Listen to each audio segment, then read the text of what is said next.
আসসালামু আলাইকুম। আজকে চাইনিজ অ্যাম্বাসেডর মাননীয় চিফ অ্যাডভাইজারের সাথে দেখা করেন এবং সেখানে মাননীয় চিফ অ্যাডভাইজার আগামী 26শে মার্চে যে চায়না সফর করছেন, তো চায়না সফর নিয়ে আজকে ভালো একটা মিটিং হয় এবং সেই মিটিংয়ের আউটলাইন, মানে উনি যে সফর করছেন সেই সফরের একটা ব্রডার আউটলাইন আমরা আপনাদেরকে এখন দিব। উনি 26 তারিখে যাওয়ার পর 27 তারিখে প্রফেসর ইউনুস বোয়াও ফোরামে কথা বলবেন। সেখানে মূল ইস্যু হচ্ছে যে মানে এশিয়া এবং দ্য ওয়ার্ল্ড, এই যে changing role of Asia in the world, সেটা নিয়ে উনি একটা স্পিচ দিবেন। এবং আপনি জানেন বোয়াও ফোরামকে বলা হয়েছে ড্যাভোস অফ দ্য ইস্টের, মানে ড্যাভোসে যেরকম পুরো বিশ্বের মানে গ্লোবাল যারা বড় বড় লিডাররা যেরকম আসেন, বিজনেস লিডাররাও আসেন, আর বোয়াওতে যেটা হয় যে পুরো এশিয়ার অনেক টপ লিডাররা থাকেন, বাইরের দেশের অনেক টপ লিডার আসেন, এবং যেটা থাকে যে প্রচুর বড় সিইও থাকেন, বড় বড় কোম্পানির সিইও, চাইনিজ যারা সিইও, যারা এখন গ্লোবালি খুবই ইনফ্লুয়েন্সিয়াল, তারা থাকেন। তো আমরা আশা করছি যে এই বোয়া ফোরামের সাইডলাইনে ইনাদের অনেক চাইনিজ বড় বড় কোম্পানির সিইওদের সাথে স্যারের কয়েকটা মিটিং হতে পারে। আর এটা স্যারের এই চায়নার সফরটা হবে হচ্ছে এটা প্রথম ওনার বায়োলেটারাল সফর। অ্যাট দ্য সেম টাইম উনি বায়োলেটারাল মিটিং করবেন চায়নার প্রেসিডেন্ট শি জিনপিংয়ের সাথে 28 তারিখে।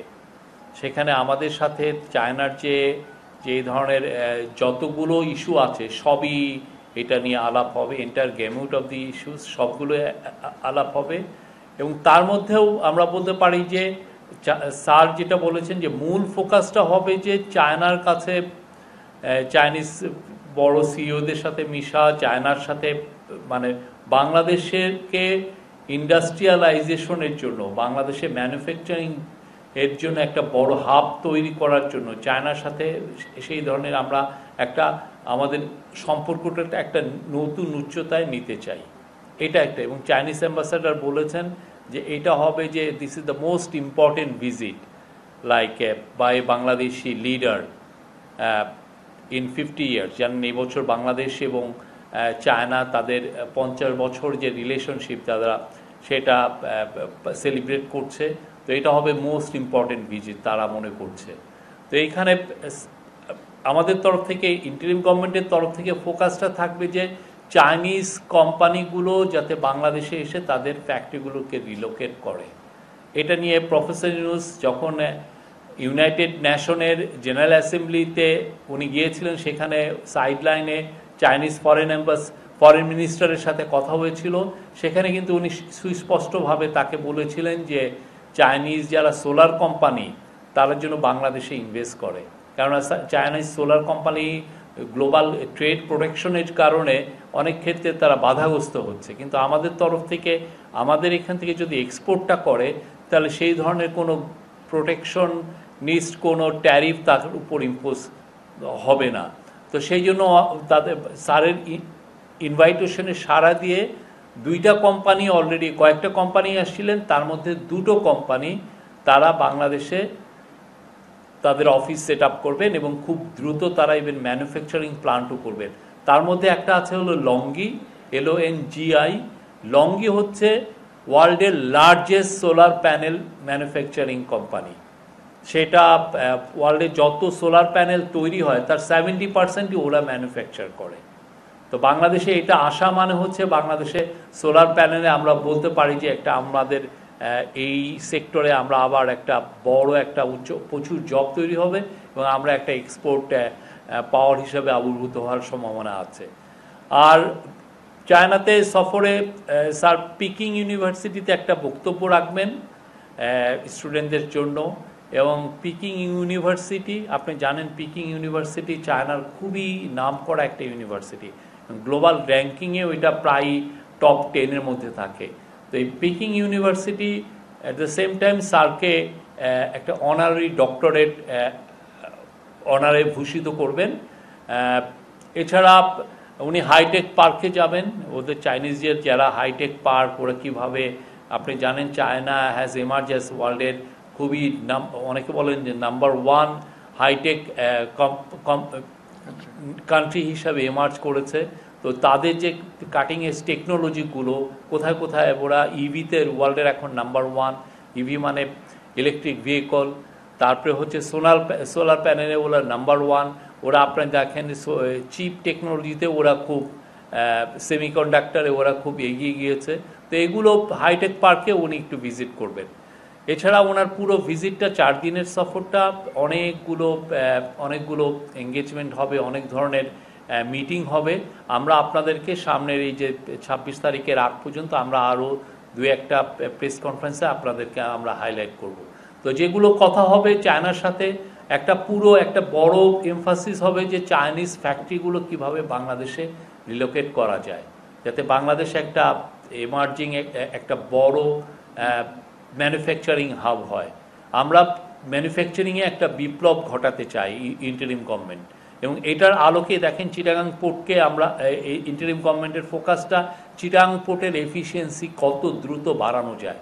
চিটাগাং পোর্টের এফিসিয়েন্সির উপরে অনেকটাই নির্ভর করছে বাংলাদেশের এই এক্সপোর্টের এফিসিয়েন্সি, মানে কতটা বেটার হবে। তো যদি চিটাগাং পোর্টের এফিসিয়েন্সি খুব ভালো হয়, অনেক বড় বড় কোম্পানি বাংলাদেশে আসবে। তো সে আলোকে চাইনিজ কোম্পানিগুলোকে, তারা এখন গ্লোবাল লিডার অনেক ক্ষেত্রে, তাদেরকে আহ্বান করা হবে যাতে বাংলাদেশে ইনভেস্ট করে। আর একটা জিনিস আজকে চাইনিজ অ্যাম্বাসেডার বলেছেন যে অগাস্ট 5-এর পরে যে অভূতপূর্ব চেঞ্জ হলো, যে গণ অভ্যুত্থানের পরে চাইনিজ কোম্পানিগুলো বাংলাদেশে লার্জেস্ট ইনভেস্টমেন্ট করেছে গত 7 মাসে। এটা ম্যাসিভ, এবং ওরা আরও ইনভেস্টমেন্ট করতে আসছে, এবং আমরা মনে করি যে এই ভিজিটের পরে প্রচুর চাইনিজ কোম্পানি বাংলাদেশে আরও আসবে তাদের ভিজিট করতে। আর একটা হচ্ছে যে চাইনিজ কোম্পানিগুলোকে, চাইনিজ যারা হসপিটাল চেইন আছে তাদের সাথেও স্যার চাচ্ছেন যে চায়নার সাথে আমাদের একটা হেলথ সার্ভিসের এক ধরনের যোগাযোগটা আরও বৃদ্ধি করে, যত ধরনের কোলাবোরেশন করা যায়। অলরেডি চায়না জানিয়েছে তারা বাংলাদেশে একটা জেনারেল হসপিটাল করে দিবে, কিন্তু প্রফেসর ইউনুস চাচ্ছেন যে চাইনিজ যারা হসপিটাল চেইন, তারা খুব নামকরা এবং খুব ভালো তাদের হেলথ কেয়ার ফ্যাসিলিটি, তো তারা যেন বাংলাদেশে এসে এই বিজনেস অপরচুনিটিগুলো এক্সপ্লোর করে এবং বাংলাদেশের সাথে জয়েন্ট ভেঞ্চারে যাতে হসপিটাল দেয়। তো সেই জন্য সেইটা নিয়েও খুব বড় রকমের আলোচনা হবে। তো এটা একটা খুবই প্রায়োরিটি এরিয়া। আমরা চাচ্ছি এই ভিজিটটার মাধ্যমে বাংলাদেশ চায়নার যে সম্পর্ক, এটা একটা নতুন উচ্চতায় যাবে। আরও অনেক বিষয় আছে, অনেক বিষয় নিয়ে আলাপ হবে, আমরা আগামীতে আপনাদের এই বিষয়গুলো জানাবো। আজকে আরও দুটো বিষয় আছে, সেই বিষয়ে আলোকপাত করছেন আমাদের ডেপুটি প্রেস সেক্রেটারি।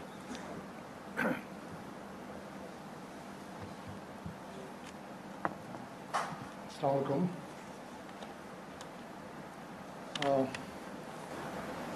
আমাদের আইন শৃঙ্খলা পরিস্থিতি নিয়ে আপনারা বিভিন্ন সময়ে আপনারা দেখেছেন যে আইন শৃঙ্খলা পরিস্থিতি নিয়ে আপনারা রিপোর্ট করেছেন। মানুষের মধ্যেও কিছুটা হয়তো উদ্বেগ আছে। তো উদ্ভূত এই পরিস্থিতিতে মাননীয় প্রধান উপদেষ্টা আগামীকালকে সারা দেশের পুলিশ কর্মকর্তা, মাঠ পর্যায়ের যারা পুলিশ কর্মকর্তা আছেন তাদেরকে ডেকেছেন। আগামীকালকে এসপি তাদের সাথে বসবেন, এখানে ওনার দিক নির্দেশনামূলক বক্তব্য দেবেন। এখানে এসপি পদমর্যাদা এবং তার উপরের যারা আছেন, এসপি, বিভিন্ন মেট্রোপলিটন পুলিশের কমিশনার, মেট্রোপলিটন পুলিশ ডিভিশনগুলোর পুলিশের ক্রাইম ডিভিশনের হেড, প্লাস পুলিশের যারা নীতি নির্ধারণী কর্মকর্তা আছেন, আইজিপি, ডিভিশনাল আইজিপি, এই ধরনের 127 জন কর্মকর্তা আগামীকাল এই বিশেষ মিটিংয়ে, বিশেষ সভায় প্রধান উপদেষ্টার কার্যালয়ে প্রধান উপদেষ্টার সাথে বৈঠক করবেন, যেখানে প্রধান উপদেষ্টা আইন শৃঙ্খলা বিষয়ে সরকারের যে দিক নির্দেশনা সেগুলো পুলিশ অফিসারদেরকে জানাবেন এবং মাঠ পর্যায়ে তাদের অভিজ্ঞতাও শুনবেন। এই সভায় আসলে পুলিশের আইজিপি উনি স্বাগত বক্তব্য রাখবেন। আমি আশা করছি যে ওনার স্বাগত বক্তব্যে 5ই আগস্ট পরবর্তী সময়ে পুলিশকে ফাংশনাল করার জন্য পুলিশের পক্ষ থেকে কি কি উদ্যোগ নেওয়া হয়েছে সেই উদ্যোগগুলো উনি মাননীয় প্রধান উপদেষ্টার কাছে ব্যাখ্যা করবেন। পাশাপাশি পুলিশের মোরালটাকে ফিরিয়ে আনার জন্য যে পুলিশের যে চেষ্টা সেই বিষয়ে উনি প্রধান উপদেষ্টাকে জানাবেন। এবং ক্রাইম নিয়ে পারসেপশন এবং ফ্যাক্টসের মধ্যে যে ব্যবধানটা আছে, অনেক সময় আমরা হয়তো ধরে নিচ্ছি যে ক্রাইম একটু বেশি, কিন্তু আসলে ফ্যাক্টস এবং ফিগার অন্যভাবে কথা বলছে। উনি এই বিষয়টাও ব্যাখ্যা করবেন। এবং এছাড়া মাননীয় আইজিপি ছাড়াও পুলিশের 6 জন মাঠ পর্যায়ের, অন্তত 6 জন মাঠ পর্যায়ের কর্মকর্তা 6টা ফোকাল পয়েন্টে কথা বলবেন। আপনার পুলিশের লজিস্টিক্স নিয়ে কথা বলবেন, ওনাদের অ্যাকোমোডেশন নিয়ে কথা বলবেন, আপনার ট্যাগ বেসড যে পুলিশিং সেটা নিয়ে কথা বলবেন। পাশাপাশি আপনার শিল্প পুলিশের যে সীমাবদ্ধতা বা শিল্প পুলিশের যে কাজগুলো, শিল্প পুলিশ আপনারা জানেন যে শিল্পাঞ্চলে বেশ কিছু সমস্যা হয়েছিল, এগুলো শিল্প পুলিশ কীভাবে ট্যাকেল করেছেন বা আরও কীভাবে ভালোভাবে ভবিষ্যতে ট্যাকেল করা যায় এই বিষয়ে মাননীয় প্রধান উপদেষ্টার সাথে তাদের কার্যক্রম অবহিত করবেন এবং ওনার দিক নির্দেশনা দেবেন। এটা একটা বিশেষ সভা পুলিশের পক্ষ থেকে আমাদেরকে জানানো হয়েছে। এর আগে অতীতে কখনো এই ধরনের সভা হয় নাই।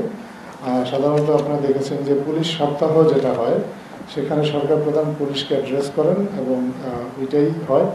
এবারও সরকার পুলিশ সপ্তাহটা হবে 29 এপ্রিল, পুলিশ সপ্তাহ শুরু হবে। সেখানেও আমাদের মাননীয় প্রধান উপদেষ্টা পুলিশ সপ্তাহে পুলিশ সদস্যদের উদ্দেশ্যে বক্তব্য রাখবেন বা পুলিশ সপ্তাহের অন্যান্য যে রুটিন কার্যক্রমগুলো হয় সেগুলো তখন হবে। কিন্তু তার আগে এই বর্তমান পরিস্থিতিতে পুলিশকে দিক নির্দেশনা দেওয়ার জন্য আগামীকালকে এই সভাটা হবে প্রধান উপদেষ্টার কার্যালয়ে। এটা হচ্ছে আগামীকালকে সবার একটা বিষয়। আর একটা বিষয় আমি আপনাদের সাথে শেয়ার করতে চাই। আজকে ইউনিভার্সিটি গ্র্যান্ট কমিশন 7টা কলেজ নিয়ে, যে আপনি জানেন যে গত কিছুদিন ধরে 7টা কলেজ নিয়ে বেশ কিছু সমস্যা হয়েছিল বা এগুলো নিয়ে তারা গত কয়েক মাস ধরেই ইউনিভার্সিটি গ্র্যান্ট কমিশন কাজ করছিলেন। তো আজকে কলেজের যে ছাত্র প্রতিনিধি তাদের সাথে আলোচনা করে 7টা কলেজ নিয়ে সরকারের পক্ষ থেকে একটা ঘোষণা দেওয়া হয়েছিল যে 7টা কলেজকে একটা বিশ্ববিদ্যালয়ের অধীনে নিয়ে আসা হবে। সে বিশ্ববিদ্যালয়ের একটা নাম প্রস্তাব করা হয়েছে, যেখানে বিভিন্ন কলেজের 7টা কলেজেরই ছাত্র প্রতিনিধিরা সম্মতি দিয়েছেন। এই বিশ্ববিদ্যালয়টার নাম হবে, প্রস্তাবিত নাম ঢাকা সেন্ট্রাল ইউনিভার্সিটি। এই নামটা চূড়ান্ত করার আগে বিশ্ববিদ্যালয় মঞ্জুরি কমিশন ইমেইলের মাধ্যমে বিভিন্ন স্টেক হোল্ডারদের মতামত নিয়েছেন। পাশাপাশি 7টা কলেজের যারা ছাত্রছাত্রী তাদের সমন্বয়ে 28টা টিম করা হয়েছে। এই 28টা টিম তারা গ্রুপ নিজেরা আলোচনা করে তাদের মতামত দিয়েছে এবং এই 28টা টিমের যে 28টা টিম লিডার, 28 জন টিম লিডার, সেই টিম লিডারদের সাথে আজকে বসে মূলত এই নামটা চূড়ান্ত করা হয়েছে। এছাড়াও এই প্রস্তাবিত যে ইউনিভার্সিটি সেটার ইন্টারিম অ্যাডমিনিস্ট্রেশনটা কী হবে সেটার একটা রূপরেখা তৈরি করে আপনার শিক্ষা মন্ত্রণালয়ের মাধ্যমে ঢাকা বিশ্ববিদ্যালয়ের কাছে পাঠানো হয়েছে। যেহেতু 7টা কলেজ ঢাকা বিশ্ববিদ্যালয়ের অধীনে ছিল, এখন ঢাকা বিশ্ববিদ্যালয়ের সিন্ডিকেট এটা অনুমোদন করলেই অন্তর্বর্তী প্রশাসনের যে কাঠামো সেটা চূড়ান্ত হয়ে যাবে।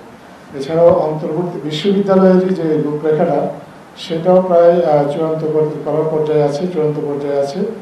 এই বিষয়ে বিশ্ববিদ্যালয়ের কর্তৃপক্ষ, মাননীয় প্রধান উপদেষ্টা এবং শিক্ষা উপদেষ্টা আমাদের সাথে শিগগিরই বসবেন এবং ওনাদের দিক নির্দেশনা এবং পরামর্শ পরে এই রূপরেখাটা ফাইনাল করা হবে। এই বিশ্ববিদ্যালয়টা পরিচালনার জন্য একজন অন্তর্বর্তীকালীন প্রশাসক থাকবেন। এই অন্তর্বর্তীকালীন প্রশাসক হবেন এই 7টা যে কলেজ সেই কলেজেরই প্রিন্সিপালদের কোনো একজন।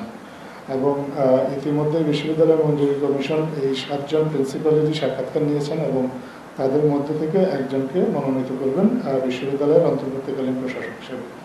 যিনি প্রশাসক হিসেবে মনোনীত হবেন আপাতত তার কলেজটাই হবে এই বিশ্ববিদ্যালয়ের হেডকোয়ার্টার্স। এবং এছাড়াও 7টা কলেজে এক ধরনের কোঅর্ডিনেশন ডেস্ক তৈরি করা হবে এবং সেখানে এশীয় কলেজের যে নিজ নিজ কলেজের যে প্রিন্সিপাল উনি থাকবেন হচ্ছেন এই কোঅর্ডিনেটরের দায়িত্বে। তো এই হচ্ছে আমাদের কাছে মোটামুটি আজকের আপডেট। এখন আপনারা যদি আপনাদের কোনো প্রশ্ন করতে চান তাহলে করতে পারেন। ধন্যবাদ।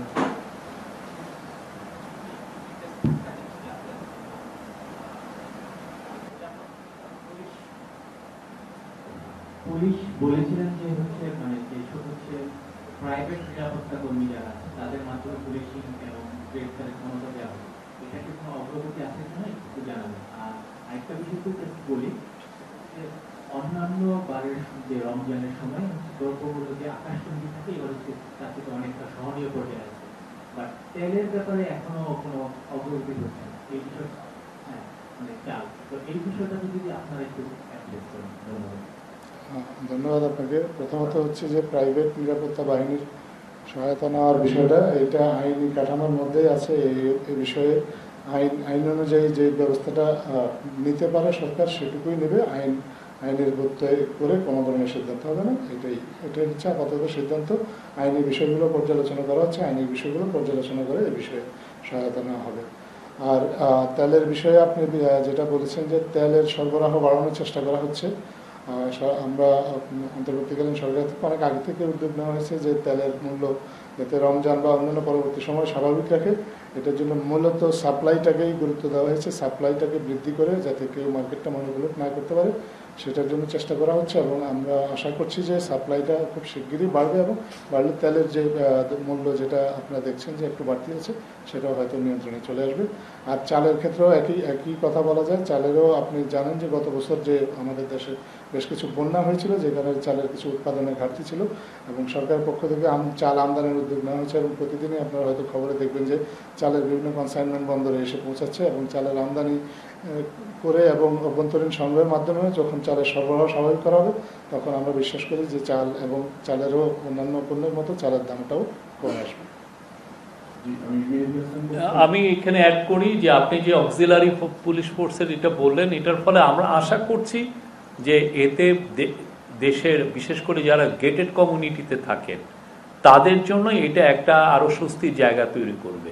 কারণ তাদের গেটেড কমিউনিটি যে পুলিশ যারা গার্ড আছেন, গার্ডদের যিনি সবচেয়ে সিনিয়র বা প্রধান, তাকে এখানে পুলিশ অফিসারের রোল দেওয়া হচ্ছে, তাকে সার্টিফিকেট দেওয়া হচ্ছে, তাহলে তিনি অ্যারেস্ট করতে পারবেন। এই অ্যারেস্টের ফলে যেটা হবে যে এক ধরনের ডিটারেন্স হিসাবে কাজ করবে তার এই সার্টিফিকেটটা। তো এর ফলে আমরা আশা করছি যে সমস্ত জায়গায় গেটেড কমিউনিটি আছে সেখানে আইন শৃঙ্খলা পরিস্থিতি আরও বেটার হবে। আমরা এটা কন্টিনিউয়াসলি মনিটরিংয়ে থাকবো কীভাবে হচ্ছে, এবং আপনাদের একটা জানা উচিত এটা কিন্তু ওয়ার্ল্ডের বড় বড় অনেক শহরে এটা আছে। সেটার আগে আমাদের পুলিশ অ্যাক্টে আছে, অন্যান্য দেশের বড় বড় শহরগুলোতেও এটা দেখা যায়। তারা এই জিনিসটা সবাই, কেননা সরকার তো সব কিছু করে না অন্যান্য দেশে, সেক্ষেত্রে প্রাইভেট এইগুলো যারা সিকিউরিটি প্রোভাইডার তাদের সাথেও এই এক ধরনের সম্পর্ক তারা মেনটেন করে। আমরা মনে করছি যে শহরে আইন শৃঙ্খলা পরিস্থিতি একটু বেটার করার জন্য this is a good move, এবং আমরা এটা কন্টিনিউয়াসলি মনিটর করবো যে এরা কীরকম অপারেট করছে, কতটুকু ভালোভাবে তাদের পারফরমেন্সটা দেখাচ্ছে। আমি মেহেদী হাসান বলছিলাম মিশন থেকে। তো সরকার খুব চেষ্টা করছে বিদেশি বিনিয়োগ আনতে, ম্যানুফ্যাকচারিং খাতে বিদেশি বিনিয়োগ আনতে, অনেক বিদেশি প্রতিষ্ঠান আগ্রহ দেখাচ্ছে, কিন্তু মুশকিল হলো আমাদের যে লোকাল ইন্ডাস্ট্রি, এদেরকে এক্সিস্টিং ইন্ডাস্ট্রি, এদেরকে আমরা পর্যাপ্ত গ্যাস দিতে পারছি না। তো নতুন বিনিয়োগ আসলে তারা কিভাবে চলবে? গ্যাসের সরবরাহটা নিশ্চিত করার জন্য কি? গ্যাসের সরবরাহ আমরা অলরেডি নিশ্চিত করার চেষ্টা করছি। গ্যাসের কিছু দাম ইন্টারন্যাশনাল যেটা প্রাইসিংয়ে সেটার সাথেও কিছুটা অ্যাডজাস্টমেন্টের কথা আমরা বলছি।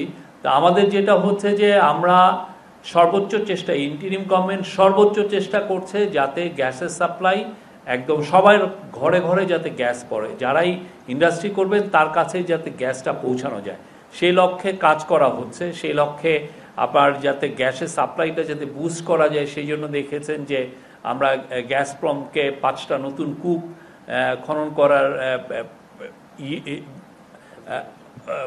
আমরা একটা এগ্রিমেন্ট করতে যাচ্ছি তাদের সাথে। এছাড়া অন্যান্য যাদের বিদেশের থেকে গ্যাস আনা, সেটার জন্য আপনি দেখেন এলএনজি সরবরাহ বাড়ানোর জন্য আমরা সাথে এমইউ করার চিন্তা ভাবনা করছি। ওয়ার্ল্ডের বিগেস্ট পেট্রোলিয়াম কোম্পানি আরামকোর সাথে আমরা কথা বলছি, প্লাস স্পট মার্কেট থেকে আমরা গ্যাস কেনার চিন্তা আরও বাড়ানোর চেষ্টা করছি, এবং বাইরের থেকে বিশেষ করে ইউএসের একটা কোম্পানির সাথেও আমাদের একটা প্রাইমারি একটা চুক্তি হয়েছে। তো আমরা আশা করছি যে যখন এই পুরো সবগুলো চুক্তিগুলো অপারেশনাল হবে এবং আমাদের লোকালি গ্যাস এক্সপ্লোরেশন অ্যাক্টিভিটিস আমরা খুব দ্রুত বাড়াচ্ছি, আমরা আশা করছি যে খুব দ্রুত গ্যাস রিলেটেড যে সমস্যাগুলো সেটা কিছুই থাকবে না।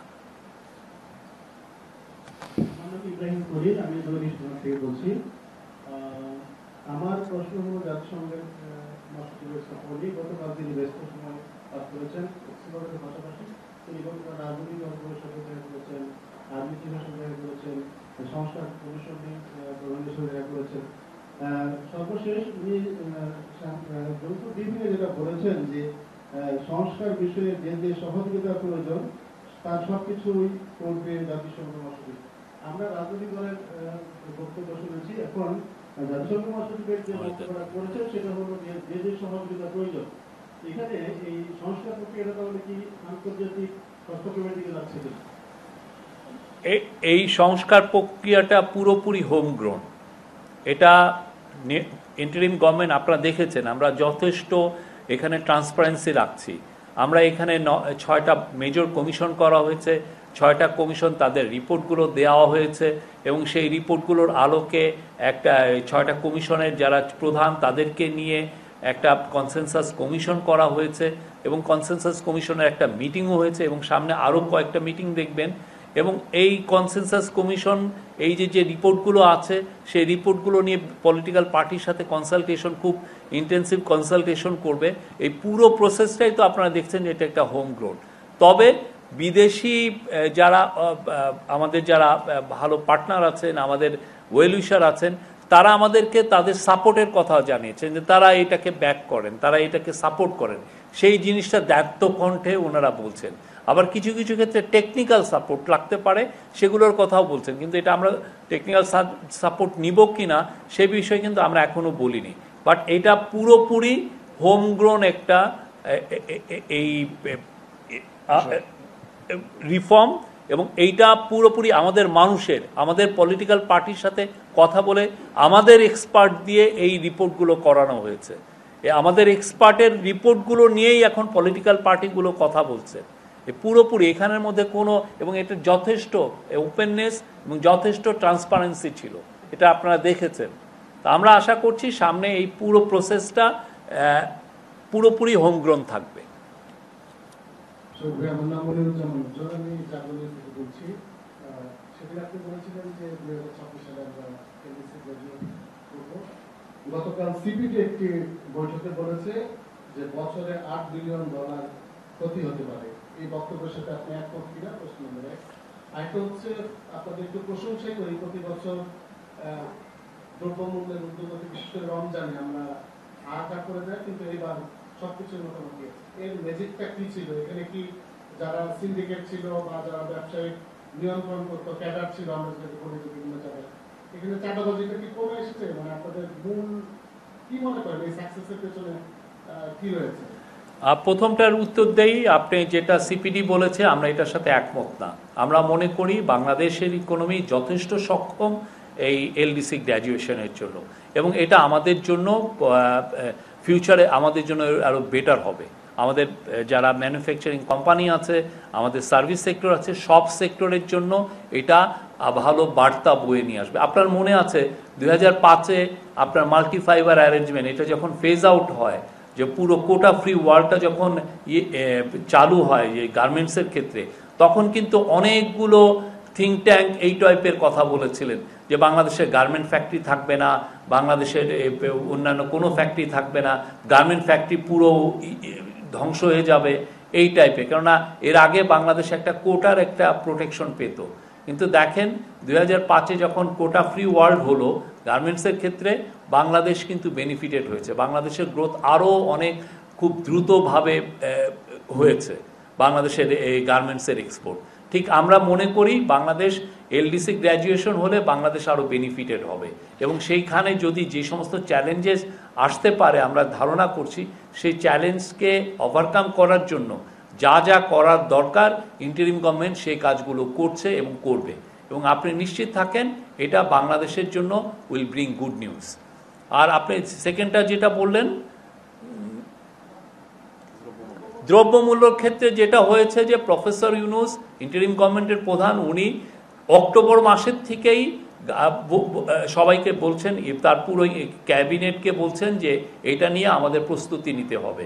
সে তখন থেকে আমি যেটা স্মরণে আছে যে সমস্ত বাংলাদেশে যারা বড় বড় ইম্পোর্টার, কমোডিটি ইম্পোর্টার, তাদের সাথে সিরিজ আকার মিটিং হয়েছে, সবাই মিটিং করেছেন।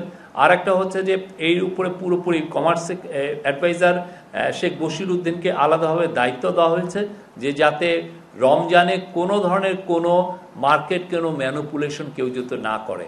এটা হচ্ছে যে কমার্সের দিক দিয়ে। প্লাস হচ্ছে যে আমরা প্রতিনিয়ত মনিটর করেছি ইন্টারন্যাশনাল প্রাইসগুলো, কোন কোন দ্রব্যের কী কী প্রাইস, কিভাবে এটাকে বাংলাদেশে সাপ্লাইটা বাড়ানো যায়, সেটা আমাদের লক্ষ্য ছিল। আর একটা ছিল যে কিছু কিছু পণ্যে আমরা দেখেছি যে এমনিতেই ট্যারিফ বসানো, মানে ডিউটি দেওয়া, তো ডিউটিগুলো খুব নামানো হয়েছে। বিশেষ করে দেখবেন যে খেজুরের ক্ষেত্রে ডিউটি কমানোর কারণে খেজুরের দাম কিন্তু অনেক কমে এসছে। অনেকগুলো পণ্যর ক্ষেত্রে, রাইসের ক্ষেত্রেও আমরা কমিয়েছি, সয়াবিনের এডিবল ওয়েলের ক্ষেত্রেও ডিউটি কমানো হয়েছে। এই কমানোর কারণে যেটা হয়েছে যে দ্রব্যমূল্যের ইম্পোর্টটাও বেড়েছে এবং অ্যাট দ্য সেম টাইম আমরা দেখেছি যে মানুষের মানে যেটা গ্রসারি লেভেলে যেই দামটা, সেই দামটা স্ট্যাবল হয়েছে, অনেক ক্ষেত্রে কমেওছে। এবং আমরা তো প্রতিনিয়ত আপনাদেরকে আপডেট দিচ্ছি গত বছর থেকে। আরও কিছু কিছু ছিল যে মার্কেটে যেগুলো ডিসরাপশন হয়, যে আপনি ইন্টারনালি আমাদের যেগুলো রুরাল আমার ফার্মাররা যেগুলো গ্রো করেন, সেগুলোর যাতে ঢাকায় আনাটা মানে সাপ্লাইটা বা বড় বড় শহরগুলোর সাপ্লাইটা এটা যাতে ডিসরাপ্টেড না হয়, সেগুলোর দিকেও একটা ভালোভাবে লক্ষ্য ছিল। পুলিশকে বারবার বলা হয়েছে যে কোনোভাবেই যেন শহরকে চাঁদাবাজিটা যত রকমভাবে কমানো যায় সেই দিকে লক্ষ্য ছিল। আর অন্যান্য যেগুলো বড় বড় মেজার নেওয়া হয়েছে যে ইন্টেন্সিভলি কোম্পানিগুলোর যেগুলো বড় বড় কমোডিটি প্লেয়ার, তাদের সাথে ইন্টেন্সিভলি কথা বলা হয়েছে। সেন্ট্রাল ব্যাংকের থেকে আরেকটা মেজার নেওয়া হয়েছে যে তারা যাতে কেউ কমপ্লেন না করতে পারেন যে না আমরা ডলার পাচ্ছি না ইম্পোর্ট করার জন্য, ডলারের অ্যাডিকুয়েট সাপ্লাই আমরা ইনশিওর করেছি, যে কেউ যখন তখন ইম্পোর্ট করতে পারছেন। কেউ বলছেন না যে এলসিতে তাদের কোনো আগে, যেটা আগের গভর্নমেন্টের সময় এটা একটা বড় সমস্যা ছিল। আমরা আমাদের যে রিজার্ভটা ঠিক রেখেই ডলারের সাপ্লাইটা আমরা এনশোর করেছি সবার জন্য। ফলে ইম্পোর্টাররা এই কমপ্লেনও করতে পারেন যে না আমরা বড় মাত্রায় এডিবল অয়েল আনতে যাচ্ছি কিন্তু ডলার পাচ্ছি না কেনার জন্য। তো সেই জিনিসটা কোনো কমপ্লেন কিন্তু আসেনি সোফার। আমি মনে করবো যে এটা একটা সবার সম্মিলিত এফার্ট ছিল এবং সম্মিলিত এফার্টের কারণে আজকে দ্রব্যমূল্য স্ট্যাবল আছে। আমরা চেষ্টা করছি মার্কেটকে যত রকমের স্ট্যাবল রাখার, এবং আমরা আপনাদেরকে বারবার জানাচ্ছি যে কোথায় কোথায় কী ধরনের, ইভেন যদি কোনো ধরনের ডিসরাপশনও হয় এটা আমরা কিন্তু আপনাদেরকে অ্যালার্ট করছি। তা আপনারা দেখেছেন যে আমাদের এই সিএ ফেসবুক পেজে, সিএ হোয়াটসঅ্যাপ পেজে আমরা নিয়মিত আপনাদেরকে মার্কেটটা আপডেট দিচ্ছি। আমরা চাই যে এই যে দ্রব্যমূল্য সহনীয় যে মাত্রায় এসছে এটা আরও সামনে আমরা ধরে রাখতে। সামনে ঈদ, আমাদের চ্যালেঞ্জটা এই ঈদকে ঘিরে এবং সামনে যাতে আরও সামনের মাসগুলোকে আমরা যেন এই দ্রব্যমূল্যকে যাতে এই মাত্রায় ধরে রাখতে পারি। মানুষের জীবনে সহনীয় পর্যায়ে দ্রব্যমূল্য রাখাটা এটা খুবই ইম্পর্টেন্ট এবং সেই লক্ষ্যে ইন্টারিম গভর্নমেন্ট চেষ্টা করে যাচ্ছে।